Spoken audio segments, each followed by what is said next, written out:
Hey folks, it's John from A is for Alcoholic. This is my conversation with Alicia. She is a dear friend of mine. She's a dear friend of Jerry's, not to mention an old drinking buddy of both of ours from back in the day. She decided to get sober and she called me up and we talked. She asked me some questions. I gave her some answers, hopefully good ones. And it will be, as of the recording of this, 2 months that she's been sober. And she was nice enough to come on and talk with us and talk about why she drank, why she stopped, and how she's doing it. And it's great to get that perspective from somebody so early on in the process, because I think that's the most important time. Without further ado, please enjoy my conversation with Alicia.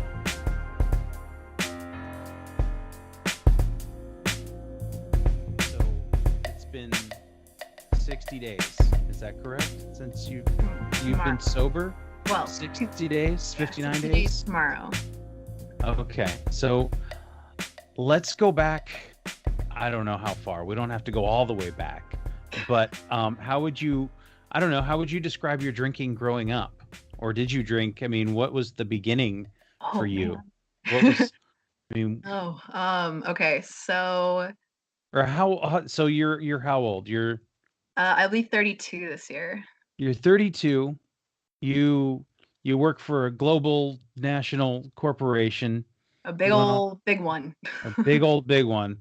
One of the biggest ones, if not the Yeah. biggest one in the world. Yes. Put two and two together with that. I live in Seattle.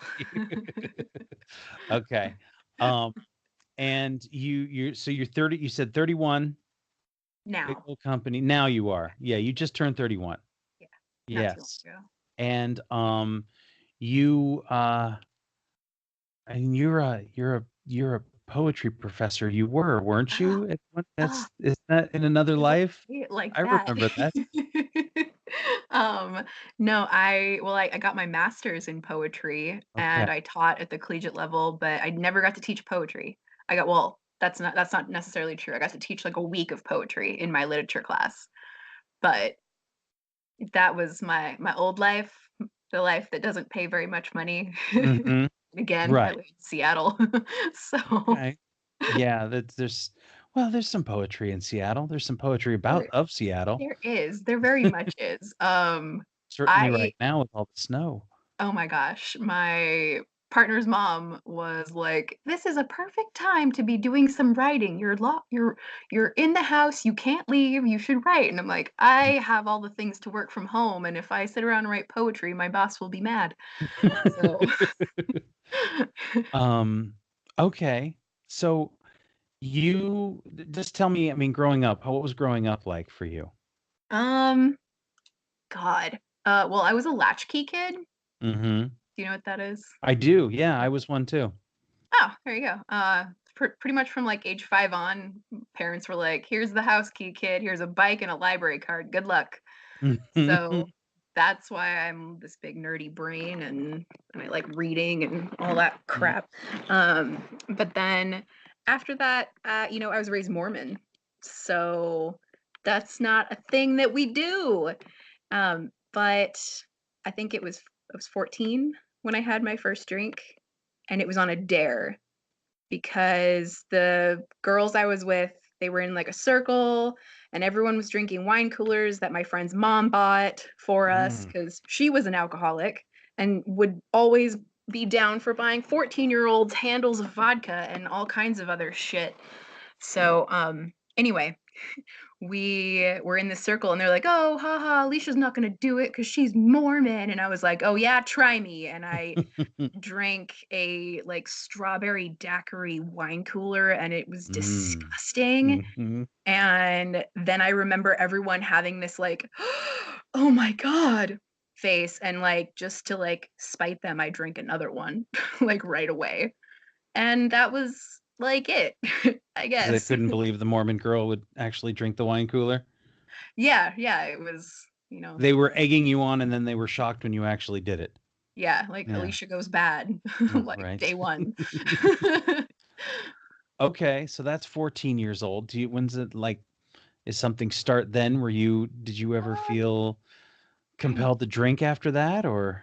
I mean, I pretty much drank, I would say, up until like 60 days ago. And I mean, not of the Okay. caliber, like, back, when I was still, like, 14, 15, and all that, but, like, definitely those one-off occasions where, like, being 16 or 17, like, a friend's older brother would go buy us beer, Mm-hmm. or, you know, we'd steal beer out of boyfriend's mom's fridge or something like that. So it wasn't ever really, like, a big deal. I think probably in my early 20s, I started drinking more. Um, but then I also think that had a lot to do with the fact that I finally moved away from Arizona and I moved to Seattle. And Mm-hmm. as luck would have it, 10 years ago this year, I Right. met Johnny. Well, Yes. I met you a little before that at Jerry's wedding, This is true. um, but I had no friends and I had no one that I knew in Seattle. And, I piggybacked off of ex-boyfriend's older brother's friends. That And was I would just us. Yep.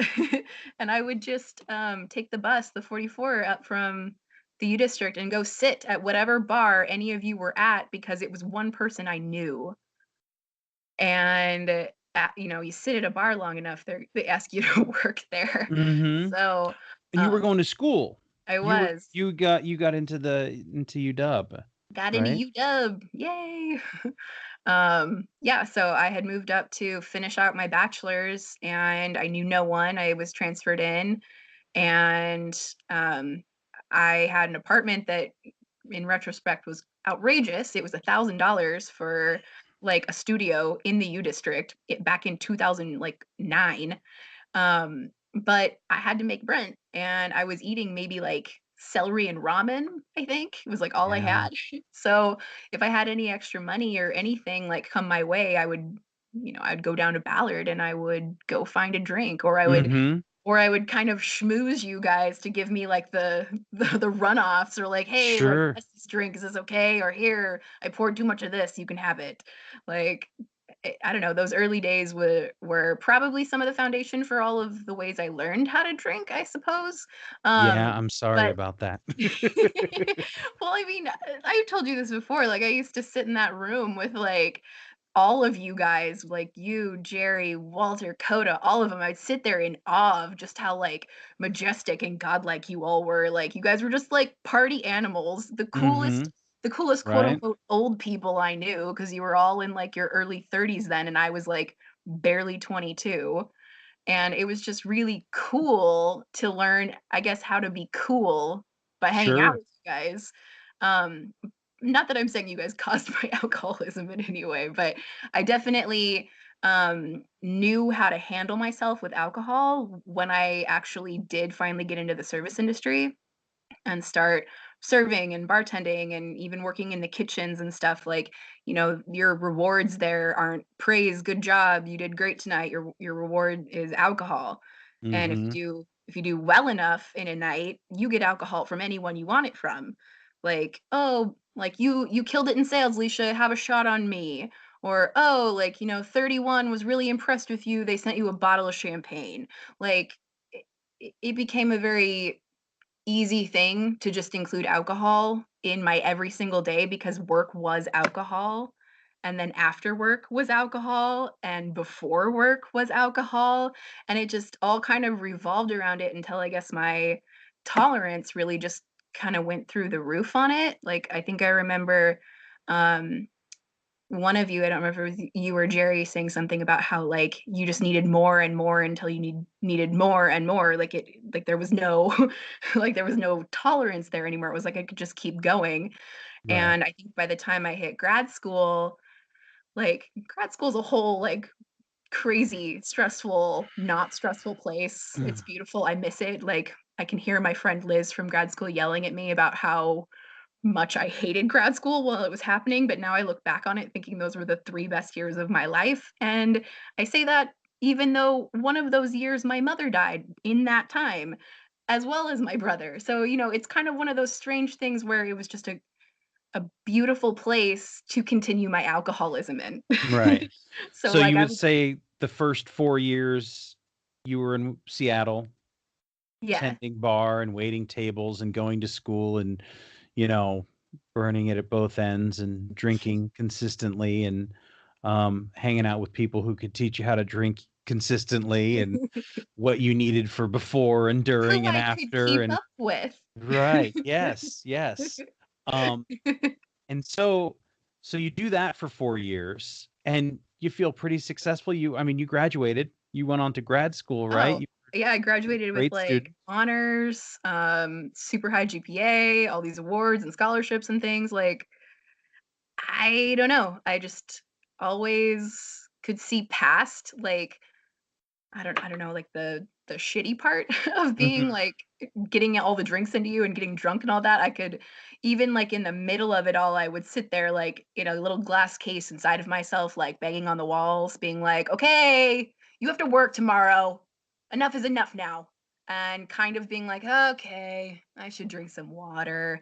I had always kind of found, like, some way to yell at myself and quit mhm. in some fashion, but most days it was not really unheard of to have 5 or 6 drinks in a day, Yeah. and that was kind of on the lower scope of things. Yeah. Yeah. So Yeah, you did that for 4 years and then you go to grad school, which you said were the best years of your life. yeah, and I keep doing that. Only I get to throw more parties and get to have more people Mm. around me doing that, and fostering this environment where it was safe for people to come into our house and do that. I lived in this place called the Friendship House, which Mhm. sounds really rainbowy and cute like Yeah. for poetry grad school program, but it was literally on a street named Friendship. So we just called it the Friendship House. But it was the closest house to campus. And as such, all of the people from classes would just come over to our house after class was over, and we always had beer and we always had wine and we always had, like, weed or something going around. So everyone just always felt the need to come over. And when I was not getting up at 5 a.m. hungover to go teach in a classroom, and then finishing my like full pot of black coffee to myself times two, and then waiting until like 1 o'clock in the afternoon to go have like my customary 2 to 3 glasses of wine before I went to poetry class, and then have, 2 or 3 more after that, and then go home and drink more, and then repeat for 3 years. Yeah. And did you ever and in any of that time, in all of the wine and the poetry and the grad school, did you feel like it was too much or something had to stop or Oh, you all just the it time. okay. All the time. Like, that I live like, forgive my poet brain, like, I live Mhm. in metaphors inside my head, so I have to speak in them half the time, but that little, like, glass case of emotion that I'm always trapped inside of inside myself when I'm, like, in those drunk states or high states or whatever, like, it was always inside me banging, "What the fuck are you doing, dude? Stop." And I would always just think to myself, like, "Okay, this is gonna be your last drink, you need to stop. And tomorrow, we just won't drink. We're just not gonna drink tomorrow." And then I'd get up, I'd have another shitty day of some caliber, and I would have a drink because I would just end up saying, "Fuck it," and I'll have a drink. And it would just go on like that. So it Yeah. just became this thing where I knew better. I knew better every single time. And every drink that I had, no matter what drink number it was, whether it was the first one, the middle one, the last one, I always had this, "Did you really need that? Huh?" kind of like Yiddish grandmother in the back of my head yelling at me, calling me a putz. Mhm. Like, I don't know, it's always been there, and I think in some ways that's kind of why I think I mentioned to you before about my idea about diet epiphany. Tell me more about the diet epiphany. I guess the backstory to this is that at work, um, we have a saying on Thursday that Thursday is Diet Friday because it's all the flavor of Friday with half the fun. 'Cause yeah. So I always think about that now in my like recovery, that it's my diet epiphany because it was always there. So as soon as I was sober enough to be like, "Oh yeah, totally. I'm right." It felt very like shallow, but it was Mhm. definitely this epiphany of, "Oh my god, you have been looking out for yourself this whole time, and you've just been ignoring yourself this whole time." And so in some ways, this like, very early stretch in sobriety, I feel like I'm seeing myself for the first time, and it's not all bad. I don't know. It's saying a lot for someone like me who has never really had a lot of confidence in myself, but it's like I'm seeing what everybody else sees for the first time in my life, and Mhm. it feels like it should be larger than it is, Right. but it's just kinda like, "Oh, totally." So so going back to, grad school and those years, and you said, and speaking of when your mother passed away, this is before you were still living, back east, right? Virginia, just outside of Virginia? DC. Okay. And, how did your drinking change or differ, or did it during Oh, that period? oh, wow. So my mom passed away of stage 4, metastatic colon cancer. Mhm. And I did have the honor of getting to be here her final summer that she passed, and I was with her pretty much almost the whole time, but also when I was not at hospice trying to hold myself together, I was at the bar. Um, and I remember very distinctly the day my mom actually passed. I woke up and I went and I got a tattoo actually, that very same day, and then I went to the bar and I did not leave until, like, I was dragged out by my friend who pretty much, like, took care of me and all that, and I ended up kind of increasing my drinking a lot more because it was some form of comfort, it was some form of, like, just ignore the reality that's around you right now, um, and I don't think that I ever kind of fell off the deep end in such a way that, like, it affected things that I had to do, like, going to class or getting something done for class or anything like that, but I definitely started drinking more and I wouldn't everyone around me could see it, but, like, when I'd have to own up to it, I would never do it. Like, I would be super honest about everything with, like, let's say, my therapist, but I would just not include the fact that I was heavily drinking myself away most days. Mhm.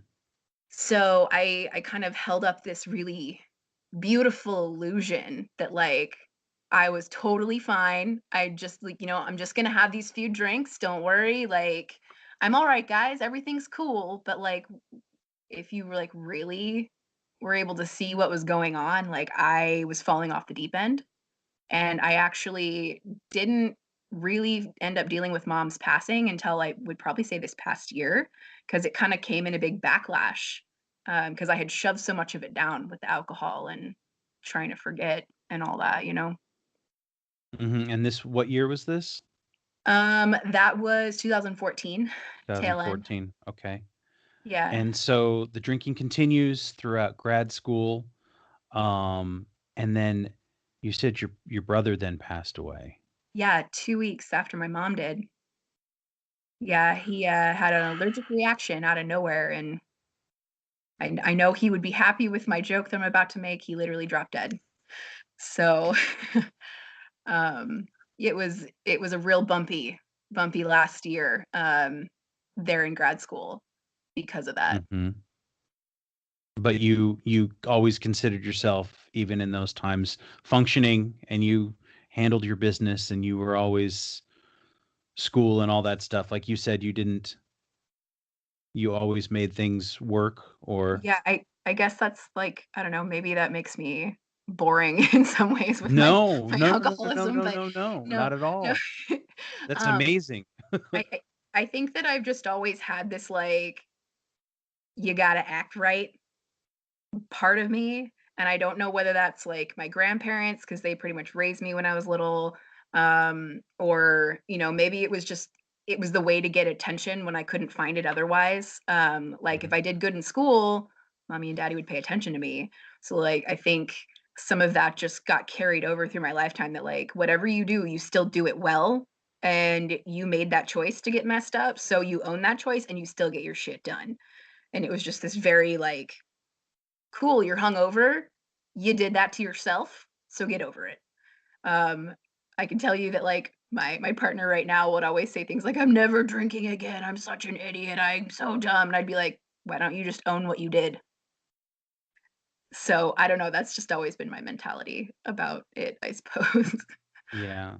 No, I was the same way. I think I always, yeah, just I'm an alcoholic. It's fine. Oh, you got a hangover? Well, you just go and you just get out there and you go do it. And there's no, I Soda mean, water's free on tap at work.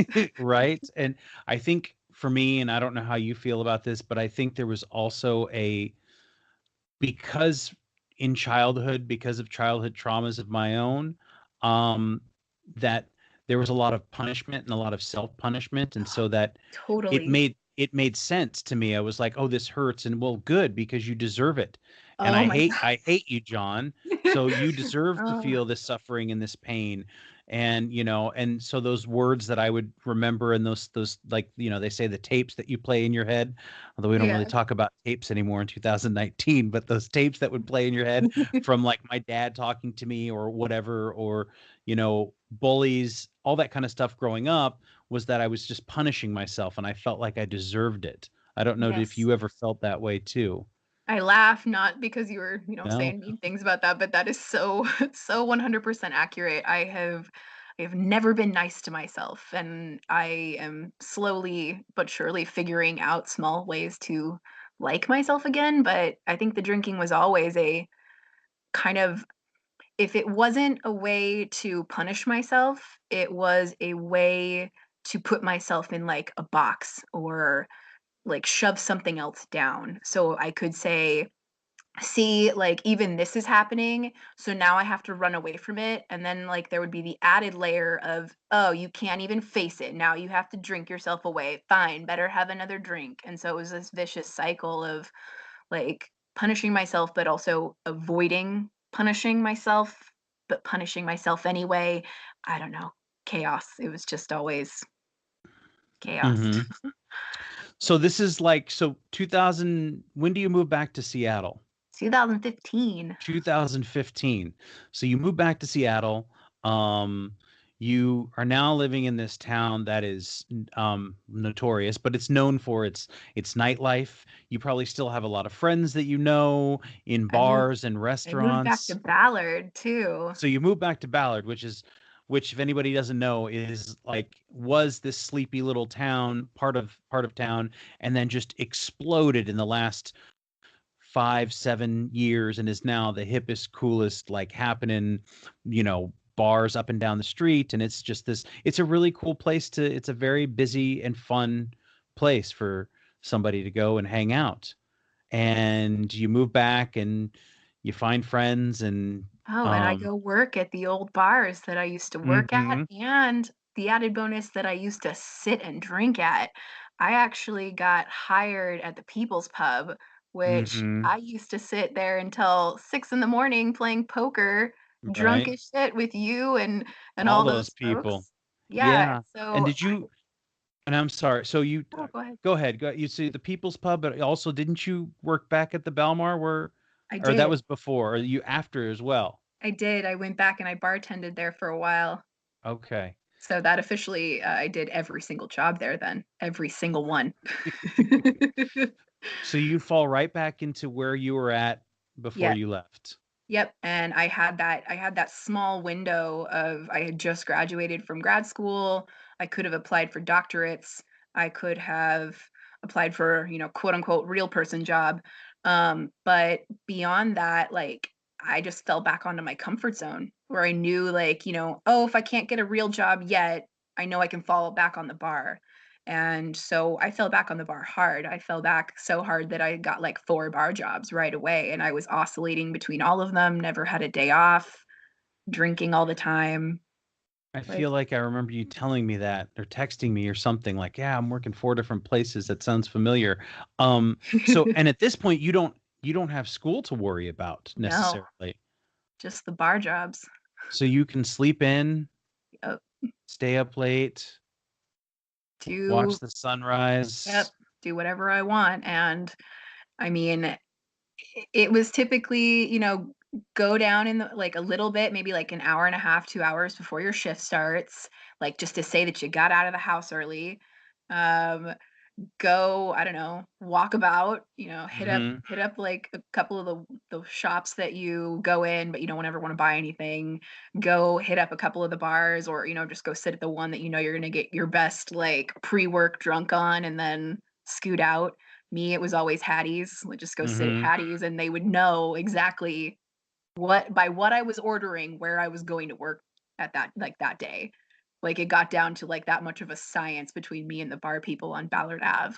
So, yeah, so then fast forward until 2017, and that was all I did. Mhm. 2 plus more years of scratching for rent and no health insurance, and I also, like, broke my thumb during that time, and I still had to work in a cast. Jesus. Yeah, but anyway, 2017 rolls around, and then that's when a big deal corporate job rolls into my life, Uh, and, mhm. you know, what were you gonna So ask? so you yeah, so you have you're working bars, you're managing this alcoholism, right? You're Oh, and or, I was managing a bar, so I and had to managing a bar. hire alcoholism. Right. And you are, but that idea of, like, the science of how much you needed to drink exactly Yeah. for where you were going or, like, just enough to get started, Yep. not too much, not too little, but just enough to make you feel good enough to go and do your shift, right? Usually, like, 2 shots. 2 shots tequila, Mhm. and that would be for all of my, like, more swankier spots. So that would be like I worked at the Gerald for a while and I worked at Balmar again. So like if I needed to kind of put on a persona while I was working, like, oh, welcome, let me tell you our specials tonight, blah, blah, blah. Mhm. Like the tequila would get me a little bit more like in my like looser, hey, I'm gonna schmooze you kind of like attitude. And then if it were somewhere like People's Pub or going back to the 418, it would either be a couple beers or possibly, like, just a bunch of Fernet. Just take down the Fernet. Yeah. Yeah, I know that one too. I used to mine was, well, near the end there too. Well, no, I guess that wasn't the end actually, but, at the end of Seattle, but even after that was Rumpleman's was always something because you could have a little one and it was really high proof and it gave you this sort of shot, this jolt, this like buzz, and you were like, That's "Okay, the I'm breakfast ready to shot. go." The breakfast shot. Yes. Yep. Because you do that So and then you chase it with coffee. so now it's 2017 Yep. and you're going to get yourself a job that's going to require what, morning hours and a commute, or 8 you to 5. I was still in Ballard at the time, but I pretty much went from a bar schedule, which is around, like you start work around, I don't know, 5 PM and you get off work around 4 AM. Um, so I went from that to having to work a 8 to 5 right away. But my commute was like, 5 minutes on a good okay, day. so not too bad. Um, but, um, How does your drinking change when you start this other job? I think it slowed down a little because I thought, "Here it is. This is the moment you've all been waiting for. Like, the life is finally gonna happen now. Like, I finally work here and I've made it." And so I think it slowed down for just a bit, until the work became really, really brutal. I work in a research call center, as I kind of mentioned before, and a lot of the work was just talking to other people about their pain points, their barriers, things that are going wrong, and how they think that they can fix it and how they would like to see it fixed. So it's kind of Mhm. a proactive approach, but those conversations can be very weighty. And I'm a pretty emotional person. So by the time I would get off of like an 8-hour shift of hearing these like people just disgruntled with their work environment, which is pretty much relatable to everyone. I would just be so muddled from it that I would need something to shut off the world outside. And once again, my trusty friend alcohol Mhm. was there ready to turn off the world ASAP. And over time, I started drinking more after work because it would just get more and more intense at work, probably because I was drinking more and I was hungover more and I got more emotionally affected. And so I kept drinking more and my days got worse and I had panic attacks at work. And it even got so bad. There was one time that HR got involved and they like pulled me in a room and were like, hey, are you like emotionally okay? Like, can you be here right now? And that I think was probably this moment where I was like, "All right, girl, you gotta get your shit together." And that, like, little Yiddish grandmother inside of me was like, "I don't wanna see this behavior anymore, you need to switch this." And I actually landed a huge project at work that actually got me promoted right then. So in this corridor of time when I'm like, "Oh my god," like, I'm about to, like, crash into the walls, come to a screeching halt into it, I get this promotion, and it's even more pressure, it's even more visibility, and at first I was like, "Oh god, what have I done?" And so I kinda calmed down with the drinking a little bit just to make sure I got my bearings, but Mhm. then but then after that, I think I got into a place where I got a little bit comfortable in this role, like, I'm a leader on this team, and when days were rough, which were every single day, and still are, but in good ways sometimes, I have to wait for the ferry. I have this really long commute. So if you compound the 8 or 9 hours of just putting out fires every single day against having to take public transportation to the ferries, wait for your ferry to show up, then take your hour-long ferry home, then get in your car, then drive home, then cook dinner, and then get into bed within an hour, and then go do it all over again. Like, the only time I ever had for myself, the only time I had to disconnect from anything was that drink waiting at the ferry terminal, waiting from a ferry, then that drink on the ferry, maybe 2 or 3 on the ferry, and then just enough to make sure I could still get in my car and drive home. Not a big deal, it'll be okay. And then get home and then have more alcohol to the point where that you would just I would just drink until it was my bedtime, the time that I knew that I needed to go to bed by to get up in the morning. And every day was hangoverville, but I had just, like, convinced myself that this is how you feel now. This is just how it is. This is normal. Like, of course you hurt, you're in your 30s now. Of course you're tired, look what you do every day. So I would, like, mask it always in this, like, not necessarily excuses, but in different perspectives of looking at it. Like, you're tired because you work too hard. Not because you're hungover and you haven't slept right in weeks. Like, I Mhm. would just find ways to trick myself out of it, and I don't think the alcohol itself, like, I know Jerry always calls it, like, a substance that's inert until you put it inside something and then it does it. Mhm. I don't think alcohol was ever necessarily, like, the thing that I needed per se, as much as what alcohol did for me, which was to pull me out of my reality for a moment and just let me relax for a second. Escape. Yeah, absolutely. And also, you spend a lot of time alone. Mhm. Your partner, he can you explain the situation? Just because I feel like sometimes, and correct me if I'm wrong, and maybe you can talk a little bit about being alone. There's less accountability when you're with somebody living in the same house, and so you kind of give yourself sometimes a little more. At least I would, like, oh, if I'm by myself, Yeah. what's an extra drink or two? Oh, yeah, Mr. James Dean, he's a merchant mariner, and so he Hmm. is out to sea, for 6 months out of every single year, but it is parceled out into 3 weeks, every 3 weeks. So, we kind of have this rotation that we only get to see each other for that long, and when he's like, typically, when he's gone, yeah, it's free game for me, cool, I'm gonna go buy, like, another fifth of Fernet because the other one from Mhm. last 3 weeks is gone already, like, it would be free reign. I would get home and pour myself a glass of wine that was like, forgive me, John, but like Napa housewife pour, like all the way up to like Yes. the top brim. And then I'd call that one Mhm. glass. And then I'd open like 2 or 3 bottles a night. It'd be fine. But when he was home, like he has to be sober when he's on the boat. So he spends 6 months of his life already sober.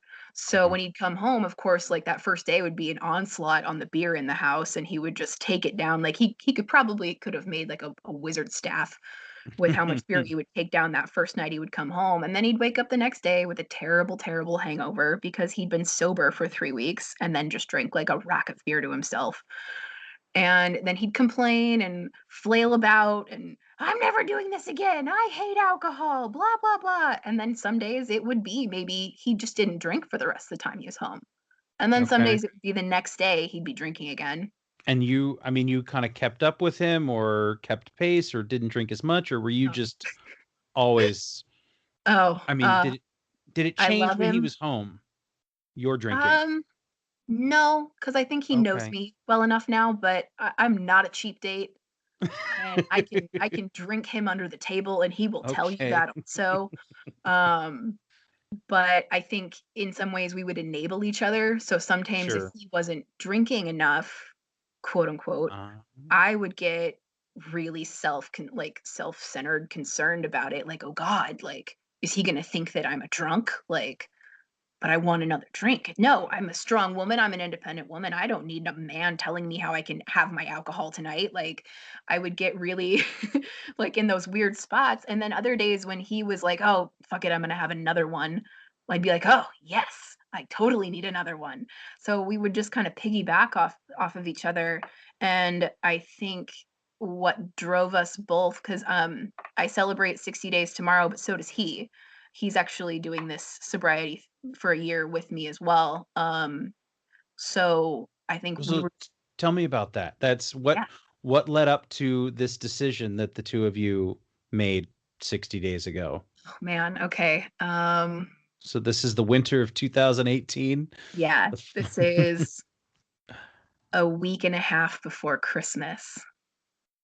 It's December 14th. Mm-hmm. And one, I had had the most hellacious week at work of my life because I was put in charge of the entire operation while a lot of people who were above me were in meetings for a week, planning sessions.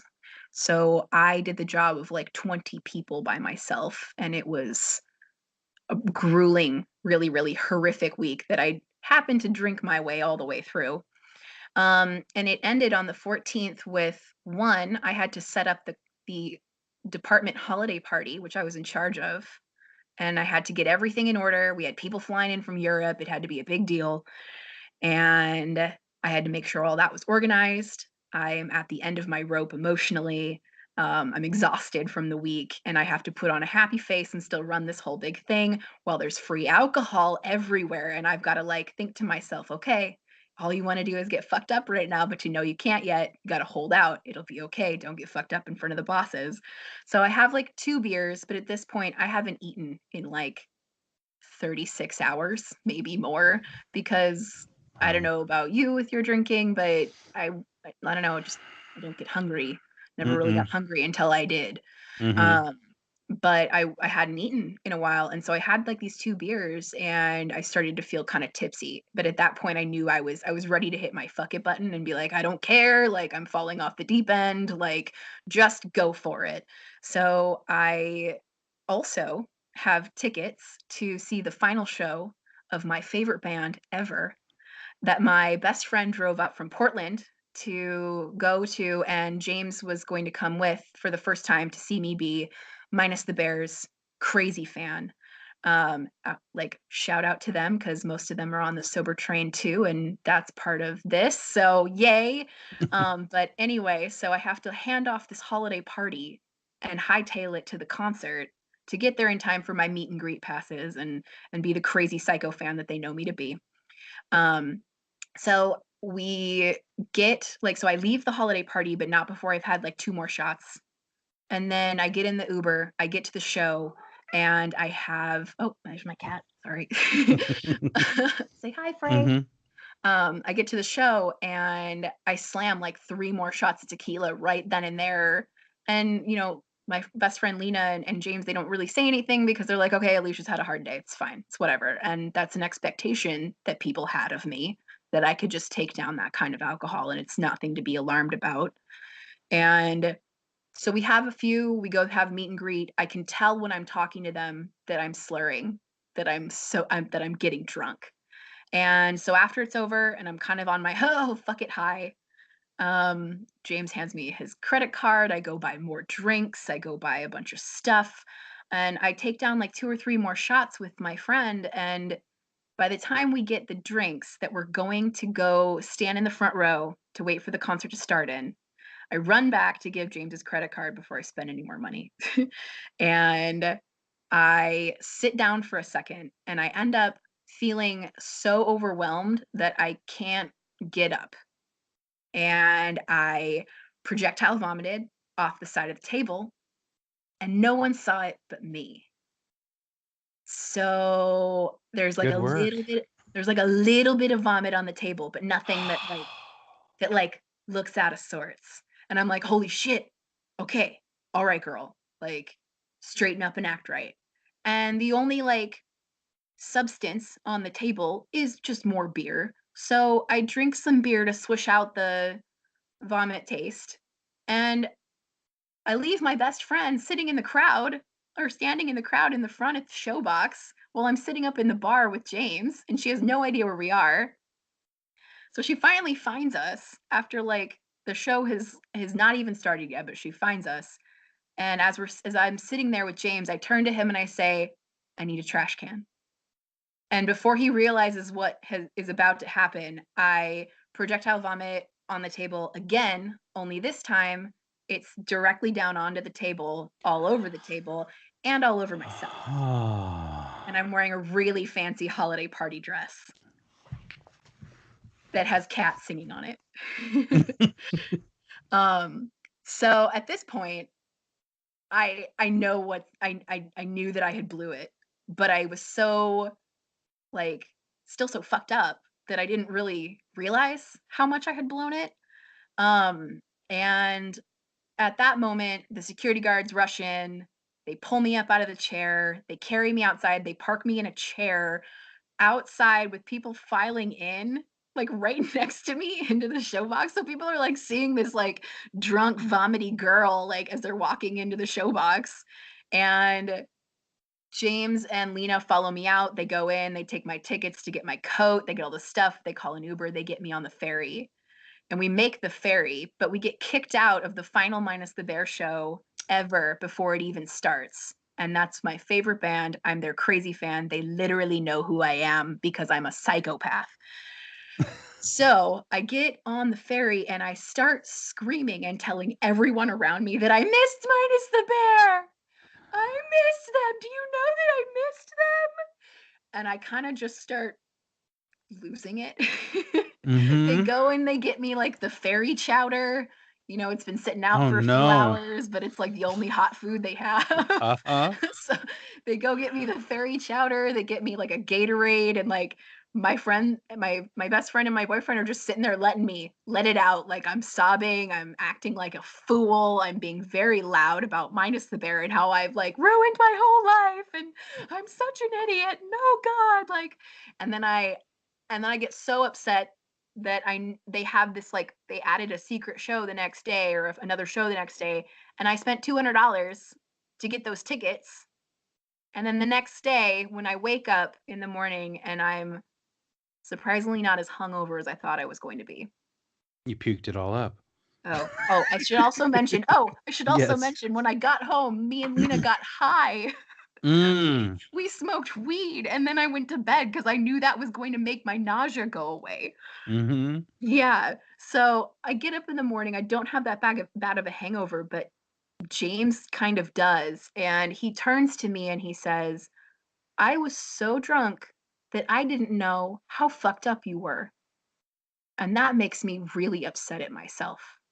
And I was like, "What? No, that's my fault. I was the one who drank that much." And he's like, "No, like, you were that bad. You had no idea. And I could have helped you." And he got really emotionally hungover about it. And he just said something crazy, "That's it. That's it. I'm done. I'm done. I'm not drinking for a year." And I looked at him and I just said, "Is that really what you want to do? Are you serious about that? Or are you just saying that and then tomorrow or even this afternoon you're going to have a drink?" And he's like, "No, I'm serious.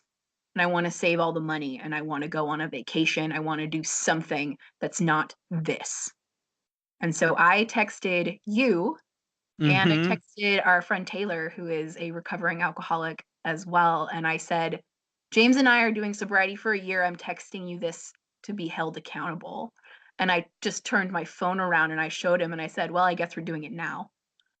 And I think in some ways that same enabling that we had with each other with the alcohol before this was what triggered this to start in the first place. So we enabled each other to be sober, and the first couple weeks were pretty brutal. I won't lie. Um, You wanted to that ice drink? cream though, John, that ice cream was bad. Um, but I think more than anything, I started to come to some realizations about myself and like the way I've been living and all of that almost pretty immediately. And I want to say it's that diet epiphany. It's that it was always there. There was no shock and awe to it. Like duh, it's a duh moment. And I don't know. I am like almost at a full 2 months now, and I feel very different. I feel like I am myself for the first time without being scared of being myself, which I think is saying a lot for me and anyone who's known me or dated me in the past. I'm sorry. um, but I don't know, John. I feel very different. I feel very clear-headed and I feel more capable of working through some of the shit that has kept me down or kept me kind of like a headlock of mental illness and all that kind of stuff. I feel ready to tackle it in a way that feels a lot less dire than it ever did because I think I'm seeing it more clearly, if that makes sense. It does. It does. Problems look solvable now rather than just something you have to accept. At Yeah. least that's how I saw it too. And um, can I ask you? So now, like, what the times that you would drink before, even 2, 3 months ago? I mean, how do you contend with that? How do you deal with that? Do you still deal with cravings? Do you have to deal with coworkers that want to go drinking with you? Um, What kind of tools, what kind of program are you running over there that, is keeping you sober? my program. Yeah. I mean, Um, well, I think a lot of it is tied to the idea of honesty, mhm.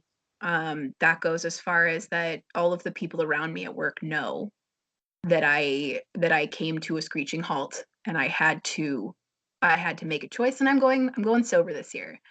And to some extent there is some truth behind like, wanting to be healthier and having my body be up to par to maybe possibly have a family in the future. And so like that's definitely a backbone to the sobriety for a year. But beyond that, like I don't tell people that I had like a big downfall and I puked all over myself in public. I've joked about it a few times with some of the people who are like, "Wait, what? You don't want to drink?" I was like, "Well, when you come to be 32 and you puke on yourself in public, you trying to like, have to rethink yourself." Is my thing, but I've been very honest and open about I just needed to stop. And I think for me especially, I rely heavily on accountability. Like, and I know from years of not being able to trust myself or attempt to trust myself that I would rather have somebody else hold me accountable or have that fear of letting someone else down. So it's the first tool is I cannot I cannot have a drink because I would be letting people that I love down. And I think that is very, very strong for me. Um, 'Cause I don't know, I almost like, when I told my dad that I was gonna stop drinking, he started getting all teary-eyed because he said something about, like, "Does this mean I get a grandbaby now?" Like he got all musty-eyed about it, and, like, the thought of letting him down, the thought of letting James down, the thought of having to tell you or Jerry, like, "Guess what? My wagon's not my wagon anymore." Like, just seems there's a lot of weight on that for me. Well, I can speak for myself, and I think I can speak for Jerry too, and I would say that, and he and I have discussed this too, that if you're if you ever fell off or if you ever decided to drink again, there's not that nothing would change from me. I Oh, wouldn't be I wouldn't makes no, I mean, sense. I'm just saying is I wouldn't be disappointed. If anything, I would understand. And I would say, "Hey, what's it like? Is it different?" I would be like, "Oh, if you're gonna go out and do some research, come back with some notes because I need to know, like, is it different or is it the same?" So Yeah. I want you to know that, like, honestly, nothing would change, and I would still wanna hear from you, and I would still wanna say, like, "How are you doing?" I guess And I should put a caveat on that, that, like, I guess more it would be the punishing mental shame that I would put upon yes, myself for yes. letting you down. Let me rephrase that, Johnny. You know? Um, Uh, coming having to tell me is not the punishment, I always think of it like going out and drinking, that's its own punishment, yeah, you know? yeah. I mean, So, that's kind of like when Jerry and I have talked about it, and we go like, "Yeah, I mean, if it happens, it happens, but are you coming back? Are we still are we" yeah, that makes I'm just sense. glad you're back. I don't care that you went out. I'm just glad you're back. So, I mean, I just to alleviate a little bit of weight or Well, to at they're least well, weighty in a good way, like one of those, like, yes. weighted blankets. One of Yes. those, yeah. Um, but beyond that, I think, definitely the clarity in Mhm. getting a good hard look at myself for what I'm really worth, and having the challenge of learning to understand myself from a positive side, like with positive intent, as opposed to looking at myself solely with negative intent. So it's been a lot of like, I don't know, the woo woo stuff. So like writing down my meditations for the day, and all of the extra stuff that like, I use a mindfulness app. It's called Mindful. Mhm. uh, I love it. It has this little 30-second like breathing pause exercise that I do.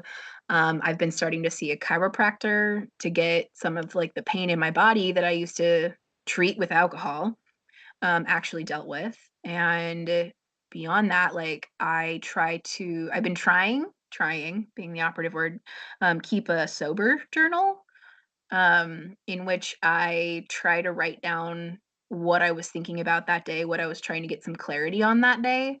Because even if I'm having like a bad day and I'm not thinking like at all about the sobriety, I like to find some way to kind of come back to it. Like, what did you learn today that you learned sober, that you didn't hide from, that you didn't have a drink to erase? What did you see?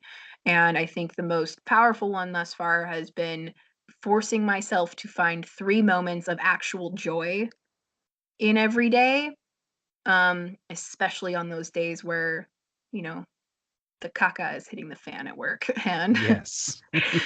and I'm home alone and I have to commute for 3.5 to 4 hours every day, and, like, finding the moments. Like, the other day, I think I wrote something like, I got to talk about Rome, which is a place I love, for, like, 20 minutes with one of my teammates on, like, this really hard day, and I almost forgot about that moment of pure joy until I forced myself to remember it because the rest of the day was so difficult beyond that. So I think it's been a my tools are kind of trying to shift my perspective also, forcibly almost. Mhm. Um, I wake up every day and I love this because it doesn't matter if I'm saying it with negative intent or positive intent. It's still a positive phrase, which is, this is a great day for it to be a great day. And I say it every morning, even if I'm having the worst day ever, because it's still a positive intention going out into the universe while I'm being sarcastic. So I've been trying to, in some ways, understand how to pull myself up when I'm not feeling on the up and up. And a lot of that has just been like, okay, what's going on right now? What can you control? What can you not? What is actually your fault here? What is not?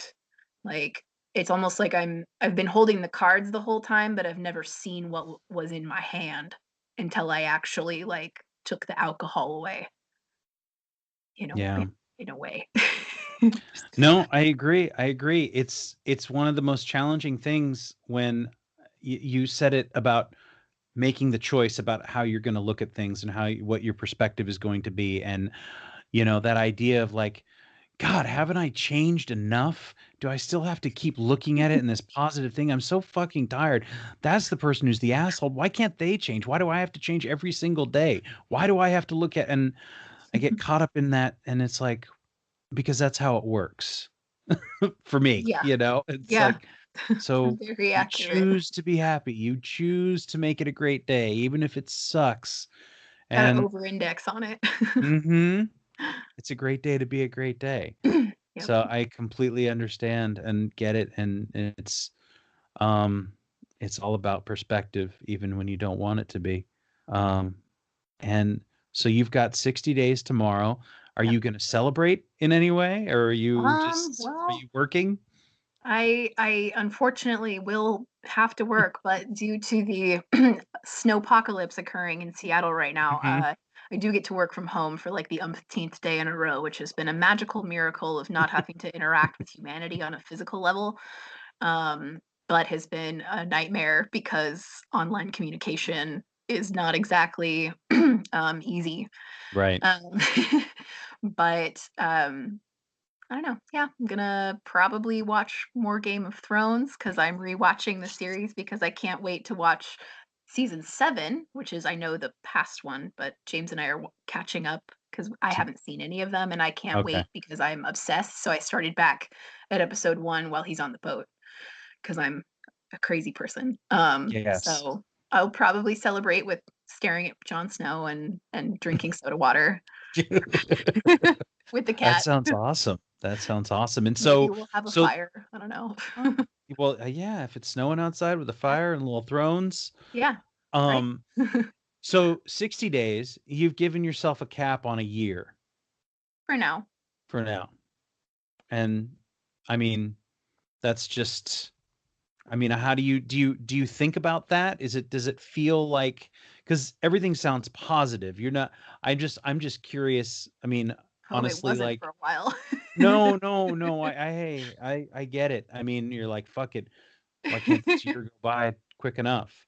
I mean, do you imagine that you will incorporate it back, or I mean, how do you feel Well, today about I it? mean, I think definitely in the first month, it was like, oh God, I am only 20 something days into 365 days. This is going to take forever. Mm, And now I find myself checking less and less what day I'm on. Um, so I don't know that I can say that, on December 14th of this year, I'm gonna go right to the bottle. Because I think, I've done some sober Januaries and all that garbage in the past. And after like 30 days, I just, kicked the can down the curb a little longer just to see how long I can keep going. And so I don't know. I can't really say right now, but okay. conversation around like, having a family has come up a couple times. So, who's to say that I'll even be allowed to drink in like a year, but I don't know, we'll see. I I think that I would try to reincorporate it, just coming at it with a lot more, I don't know, smarts about it, realize Sure. what I'm doing with it, like if I'm drinking it to drink it or if I'm drinking it to mask something or something. I don't see myself like staying sober for the rest of my life if, as the honest truth, but I Yeah. honestly can't say that I would stop right away either with the sobriety. So I've had a couple friends that have taken that year to step back and look at themselves that have gotten back on that wagon and everything's cool again. And then I've had friends that have gotten back on the wagon and fell off really hard and decided that the clean and sober route was the way to go. So I have a lot of examples of all sides of that around me right now, which is extremely helpful in this process. And God, thank you for these podcasts. They have been such a lifesaver to me. Um, but I don't Thank know. you. I can't say what the future holds right now, but No. I like how I feel right now. Good. And I like that I'm learning to like myself surprisingly enough. So as long as that keeps on the up and up, I think this is gonna be the situation for a Well, while. I'm happy and grateful, and I'm just glad to be able to seriously to like share it with you and to talk to you about it and to hear from you and answer questions if I can, You're and like my even go-to. even if I can't, I'm like, I don't really know, but this is what I do, and so Been I'm a just long 10 years of you calling me at 2 in the morning, shit. I know, asking right? me Looking for about anybody. stuff and things in the universe, and then Oh, me 10 years later talking to you about stuff and things in the universe. yes. Well, you are more than welcome to call me anytime, and thank you for it's nice to see you and talk to you, you Yay. know? We should do it again, and I would love it if we could maybe talk again in a year and see how you feel. Yeah, absolutely. Tell Jerry to come next time. Yes. Well, I'll figure that one out. I'll figure out the technical side of that, and we'll make that happen. Awesome. Well, thank you, Alicia. You're welcome, Johnny.